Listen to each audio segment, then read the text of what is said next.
bali utaona wanakuja kutaka kudanganya watu. Sema pale pamekosewa lugha hajui yule. Anapokuambia mtu ya kwamba wale wamekosea pale lugha haikuwa vile, muulize na pale alipopatia mbona upasemi. Bismillahirrahmanirrahim.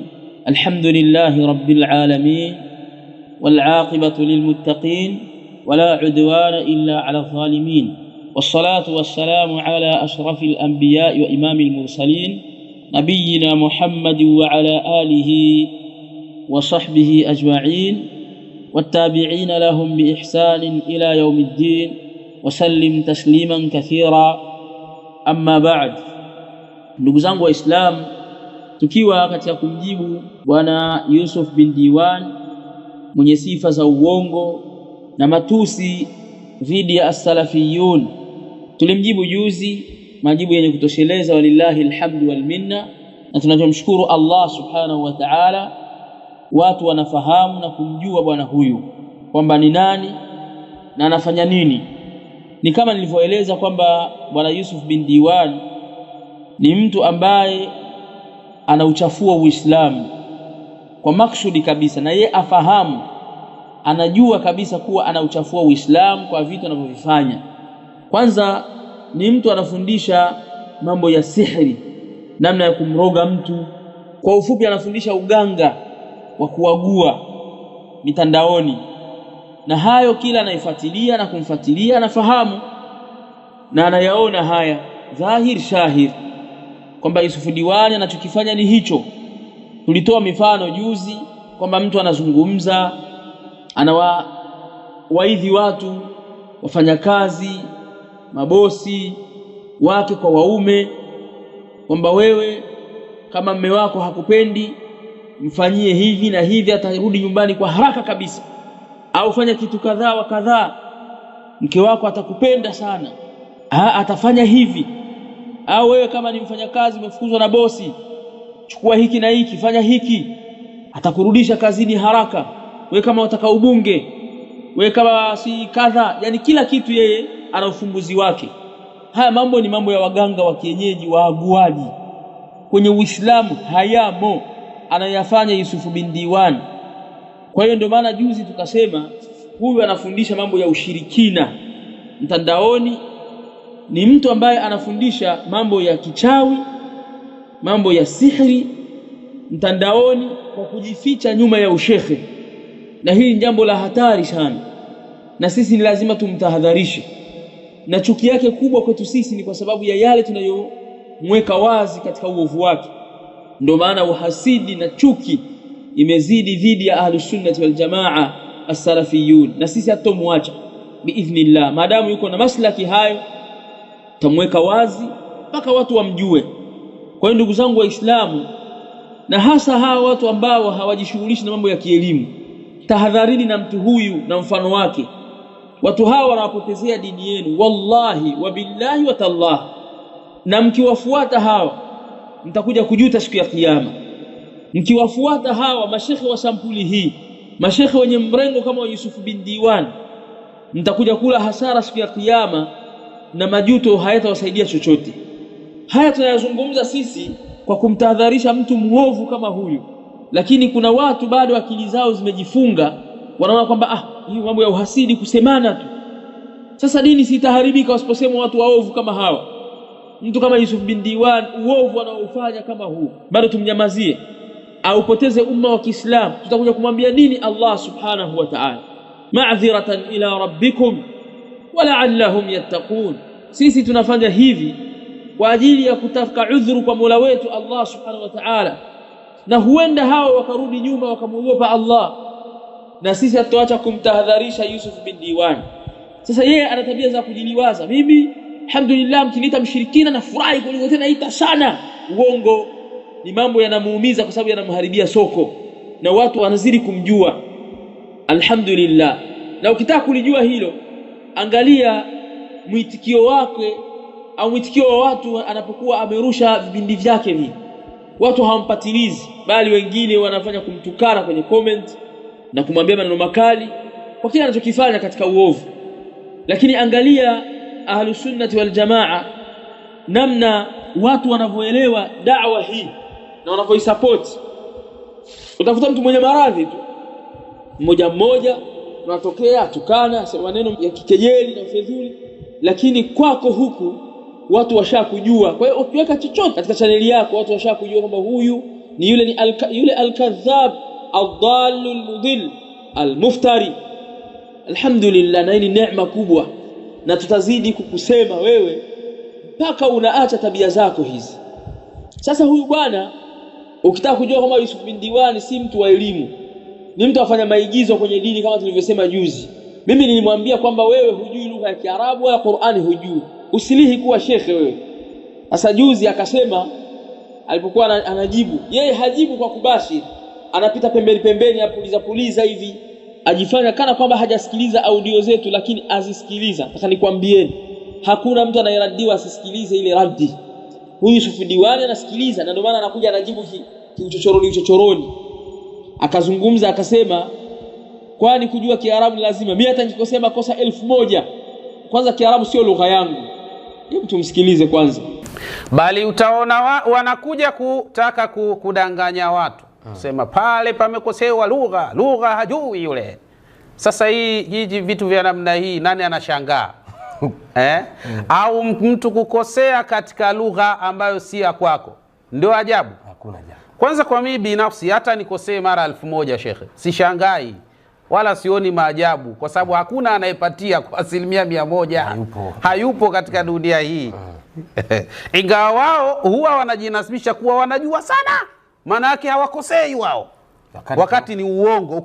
Na hata wewe ukiamua kufuatilia utaratibu wao utagundua mengi tu. Ni vile hatuna muda wa kufanya hayo kwa sababu tuna mambo mengi ya kufanya. Ndio maana hatuna muda kukaa unakagua klipu moja baada. Wao hawana kazi. Kazi za kufanya hawana. Kazi yao ni hiyo, ndio inawaingizia mshahara kwa kutafuta yani makosa ya watu. Kwa hiyo lazima watafanya hivyo. Anapokuambia mtu ya kwamba wale wamekosea pale lugha haikuwa vile, muulize na pale alipopatia mbona upasemi? Kwa sababu utaona hayo makosa anayotoa atatoa katika sentensi 10, atatoa makosa 2 matatu. Je, haya yote 7 ambayo yalopatiwa, mbona hakuambii kwamba bwana hapa kapatia haya yote 7 kapatia, ila akosea 1, 2, 3? Mbona usemi? Muulizeni huyo mtu wa namna hiyo. Majibu yetu kwa bwana Yusuf bin Diwani huyu asiyejua sheria ya dini. Maana Yusuf Diwani Kiarabu hajui, Qur'ani hajui, kusoma ibara za Kiarabu hajui, akosea. Tofautisheni, kuna kule kukosea mtu akateleza na kule kukosea mtu hajui. Yaani huyu Yusuf bin Diwani sio kwamba ateleza, hajui. Anaweza akasema mfano ashabab, akasema ashabab, na hii ni zaidi ya mara moja kwenye audio hii ambayo ameitoa juzi na jana. Akosea kweli, lakini sitompatizia kwenye makosa yake, ngoja nimsamehe mara hii. Lakini nataka niwaambie kwamba sisi kwa nini tumkosoa huyu bwana, kumuonyesha kwamba wewe si shefu. Haya mambo si yetu tu kwamba tumeanza leo, tokea zamani wanachuoni hawakubali huu ujinga kukosea ovyo. Hasa kwa mtu anajinasibisha kwamba anazungumzia dini, hataki kukosea ovyo. Kwa mfano al-Imam Abdullah ibn al-Mubarak al-Marwazi rahimahullahu ta'ala ana maneno mazuri kuhusu watu wanaokosea ovyo kama Yusuf Diwani. Anasema al-lahnu fil kalam aqbahu min athari al-judari fil wajhi. Kukosea katika kuzungumza maneno ya Kiarabu ni jambo baya zaidi kuliko athari za ugonjwa wa mapele katika uso. Mtu anapokosea athari yake ni mbaya kuliko athari ya mtu ambaye alikuwa na makovu usoni. Kuna magonjwa fulani ya mapele yanaweza kumuota mtu usoni, tujali kama tetekuwanga hivi. Ugonjwa wa tetekuwanga unaompata mtu katika uso wake, afana Allah wa iyyakum. Sasa mara nyingi ukipona ule unabakisha makovu, mtu anakuwa mbaya, sura yake mbaya yatisha, mara na matobo. Sasa kukosea kwenye maneno, Waarabu wanazingatia kwamba ni jambo baya kuliko mtu huyu ubaya wake anavyoonekana kwenye uso. Huyu ni al-Imam Ibn al-Mubarak al-Marwazi rahimahullahu ta'ala. Kadhalika al-Imam Ibn Faris rahimahullahu ta'ala naye ana maneno. Sasa huyu ndiye anayemjibu kabisa Yusuf Diwani, kama vile alimuona. Inaonekana kwenye zama zake pia walikuwepo wapuuzi kama Yusuf Diwani. Anasema rahimahullahu ta'ala, waqad kana an-nasu qadiman yajtanibuna al-lahna fima yaktubunahu au yaqra'unahu ijtinabahum ba'd adh-dhunub. Walikuwa watu hapo zamani wanajikinga na kujiweka mbali na kukosea katika yale wanayoandika na kuyasoma, kama vile kujiweka mbali kwao na baadhi ya madhambi. Yani wanaogopa kukosea kama wanavyoogopa madhambi. Fa amma al'an, ama sasa hivi, al-Imam Ibn Faris rahimahullah ta'ala anazungumzia zama zake hizo zamani, asema fa amma al'ana faqad tajawazu, ama sasa hivi watu wamechupa mipaka, hatta anna al-muhadditha, mpaka imefikia hatua muhaddith, mtu anayehadithia hadithi za Mtume sallallahu alaihi wasallam, yuhaddithu fayalhan, anahadithia na anakosea, asoma ovyo tu kama bwana Yusuf Diwani. Wal faqiha yuallifu fayalhan, na mtu faqih, mtu anaonekana ni faqihi katika umma, anaandika vitabu na anakosea katika uandishi wake. Fa idha nubbiha, wanapopewa tambihi kwamba jamaa punguzeni kukosea, Yusuf Diwani mpunguza kukosea, kasome Kiarabu, jifunze. Wanapopewa tambihi, qala, wao husema na kujibu, ma nadri mal i'rab, sisi hatujui mambo ya irabu bana. Achana na sisi, sio lugha yetu bana, hii si lugha yetu Kiswahili bana. Sio Yusuf Diwani anavyosema kwamba kwanza mimi sio lugha yangu hii. Sasa wao wakitupata tambihi, wao husema na kukimbilia kwamba ma nadri mal i'rab, hatujui sisi irabu ni nini. Mambo ya irabu si nahwu, si sarf, si balagha, pelekeni kwenu huko, sisi Waswahili bana. Nani alikwambia usome Kiarabu? Sasa usome Kiswahili kitupu. Siwe kama wale wangelinganizi wengine wenyewe hawataka kitabu wenyewe. Wakisoma aya wachukua msahafu wa Sheikh Abdullah Al-Faris rahimahullah ta'ala, watafsiri hivyo. Wakitaka hadithi na Mtume sallallahu alaihi wasallam asema, utafikia hata kutoka Kiarabu, kumbe azungumza Kiswahili.